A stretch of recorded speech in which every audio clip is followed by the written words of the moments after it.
কিছু বিষয় আছে আমরা রাতারাতি পরিবর্তন করতে পারবো না। তো আমি এই মাঠে দীর্ঘদিন খেলেছি, এই ড্রেসিং রুম আমি অনেকবার ব্যবহার করেছি। বাংলাদেশ ফুটবল ফেডারেশন ইতিমধ্যে তারা আমাদের সাথে একটি চুক্তির মাধ্যমে এটিকে আমরা আনুষ্ঠানিকভাবে তাদের কাছে হস্তান্তর করলে আমাদের এই কমলাপুর স্টেডিয়ামকে কেন্দ্র করে এখানে মাদকের একটি আখড়ায় পরিণত হয়েছে এই স্টেডিয়ামের আশেপাশে। এবং এখানে আমাদের ফ্লাড লাইটের কিছু যে যন্ত্রাংশ রয়েছে, ব্লাস্ট সহ বেশ কিছু জিনিস চুরিও হয়ে গেছে। তো সেই বিষয়গুলো যখন এবং এখানে আমাদের কমলাপুর স্টেডিয়ামে যেখানে আমাদের খেলোয়াড়দের জন্য ড্রেসিং রুম বা আমাদের যে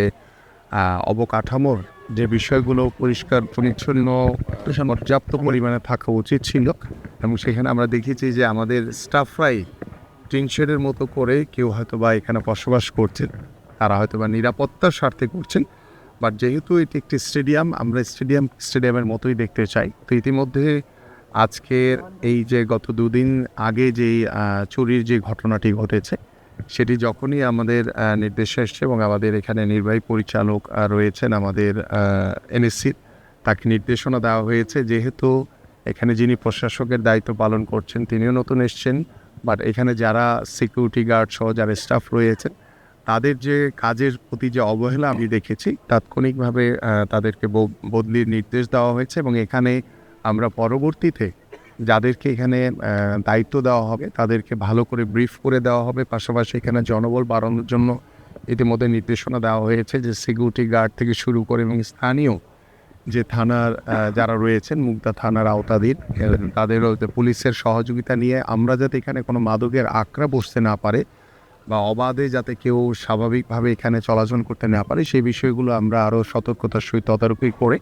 আমরা চেষ্টা করব যে কমলাপুর স্টেডিয়ামকে ইতিমধ্যে আমাদের বাংলাদেশ ফুটবল ফেডারেশনের কাছে আনুষ্ঠানিকভাবে আমরা হয়তো এখন হস্তান্তর করিনি, বাট আমরা আমাদের নীতিগতভাবে আমরা সিদ্ধান্ত নিয়েছি যে এই স্টেডিয়ামকে ডেভেলপমেন্ট করার একটি অনুদানে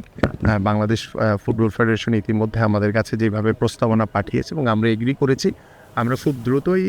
ফুটবল ফেডারেশনকে এই কমলাপুর স্টেডিয়াম আনুষ্ঠানিকভাবে বুঝিয়ে দিয়ে আমরা আশা করি যে তাদের যে দায়িত্ব রয়েছে আমাদের খেলোয়াড়দের ড্রেসিং রুম থেকে শুরু করে খেলোয়াড়দের থাকার যে ব্যবস্থাপনা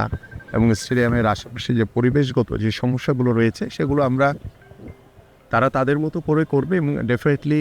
যেহেতু স্টেডিয়ামটি জাতীয় ক্রীড়া পরিষদের আন্ডারে, সো আমরা আমাদের জায়গা থেকে তদারকি করে এখানকার নিরাপত্তা, নিশ্চয়তা এবং এখানকার যে সার্বিক যে ব্যবস্থাপনা সেগুলো আমরা আমাদের মতো করে দেখভাল করব ইনশাল্লাহ। আমরা আশা করছি এবং এখানে গ্যালারির যে পাশে কয়েকটি গেট রয়েছে আপনারা দেখছেন যে সেখানেও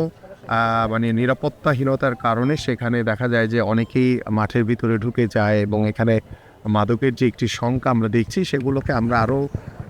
চেষ্টা করছি যে আমাদের স্টেডিয়ামের চারপাশে যে বাউন্ডারি দেওয়ালটি রয়েছে সেটিকে আরও উঁচু করে সেখানে কাটা তারের মাধ্যমে আমরা যথাসাধ্যভাবে আরও নিরাপত্তা এখানে নিশ্চয়তা প্রদান করার জন্য বদ্ধপরিকর এবং ইতিমধ্যে নির্দেশনা দেওয়া হয়েছে। ইনশাল্লাহ আমরা দ্রুত সময়ের ভিতরে এই কাজগুলো কার্যকর করতে পারবো বলে আমরা বিশ্বাস করি। আমরা খুব দৃঢ়ভাবে ইতিমধ্যে আমাদের সচিব সাহেবও আমার সাথে রয়েছেন, আমরা ইতিমধ্যে নির্দেশনা দিয়েছি এবং আমাদের ক্রীড়া পরিষদের নির্বাহী পরিচালক সহ ডাইরেক্টর স্পোর্টস থেকে শুরু করে আমাদের যারা এই বিষয়গুলো দেখভাল করে আমরা তাদেরকে ইতিমধ্যে আমি সকল আমাদের যে অবকাঠামোগুলো রয়েছে স্টেডিয়াম থেকে শুরু করে ইনডোর ফ্যাসিলিটিস বিভিন্ন ফেডারেশনের জন্য যেগুলো বরাদ্দ দেওয়া হয়েছে বা বিভিন্নভাবে যেগুলো আমাদের বাংলাদেশের ক্রীড়াঙ্গনকে নিয়ে কাজ করতে হয় সেই জায়গাগুলো যেখানেই সমস্যা রয়েছে আমি আপনাদের কাছেও আহ্বান করব যে আপনারা যদি সেই তথ্য উপাত্তগুলো আমাদেরকে জানান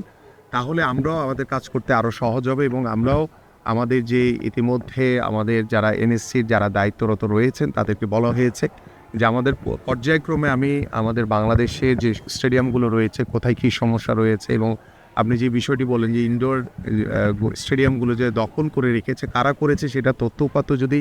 আমাদের নজরে আসা মাত্রই আমরা সেগুলোকে দখলমুক্ত করে এটি যে আমাদের যে যাদের জন্য করা তাদেরকে আমরা সেই কাজগুলো সুন্দরভাবে বুঝিয়ে দিতে চাই। আমলাতান্ত্রিক কোনো জটিলতা নাই এখানে। আমি ইতিমধ্যে মাঠে ঢোকার আগে আপনারা দেখেছেন যে আমি মাঠের চারপাশে ঘুরেছি। মাঠের চারপাশে ঘুরে আমি যে দৃশ্য দেখলাম যেটি আসলে আমাদের ক্রিয়াবান্ধব পরিবেশ না, এবং এটির জন্য আমি ইতিমধ্যে আমাদের নির্বাহী পরিচালক আমাদের দৌলত সাহেবকে আমি বলেছি যে দ্রুত সময়ের ভিতরে এই দোকানগুলো কাদেরকে বরাদ্দ দেওয়া হয়েছে এবং তাদের সাথে কথা বলে আমরা এখানে একটি ক্রিয়াবান্ধব পরিবেশ তৈরি করার জন্য আমাদের পক্ষ থেকে যা যা করণীয় রয়েছে আমরা সকল ধরনের পদক্ষেপ দ্রুত সময়ের ভিতরে নিব ইনশাআল্লাহ। দেখেন, এখানে আমি একটি বিষয় বলি যে আমি যেহেতু আপনাদেরই একজন মানে স্পোর্টসম্যান, সো আমি এই মাঠে দীর্ঘদিন খেলেছি, এই ড্রেসিং রুম আমি অনেকবার ব্যবহার করেছি। সো আমরা তখন হয়তো বা সেই বিষয়গুলো নিয়ে কথা বলেছি এবং আমি ঢোকা মাত্রই আমাদের সচিব মহোদয় এবং আমাদের যে নির্বাহী পরিচালক তাকে বলেছি যে আমাদের ড্রেসিং রুম সহ আমাদের খেলোয়াড়দের থাকার যে ব্যবস্থাপনা, যদিও এটি বাংলাদেশ ফুটবল ফেডারেশন ইতিমধ্যে তারা আমাদের সাথে একটি চুক্তির মাধ্যমে এটিকে আমরা আনুষ্ঠানিকভাবে তাদের কাছে হস্তান্তর করলে তারা এগুলো দেখভাল করবেন। পাশাপাশি আমরা চাই যে দেখেন, কিছু বিষয় আছে আমরা রাতারাতি পরিবর্তন করতে পারবো না। সো আমি দায়িত্ব নেওয়ার পর থেকে চেষ্টা করছি আপনাদেরও পরামর্শ নিয়ে আমাদের যারা ক্রীড়াঙ্গনের সংগঠক যারা রয়েছে এবং আমাদের ক্রীড়াবিদ যারা রয়েছে, স্পেশালি স্পোর্টস ইউনিভার্সিটিতে যারা কাজ করছেন, ইনক্লুডিং এনএসসি সহ আমাদের যে অধিদপ্তরগুলো রয়েছে, সবাইকে নিয়ে কিভাবে আমরা আমাদের যে প্রত্যেকটি স্টেডিয়ামকে একটি যাতে ক্রীড়া বান্ধব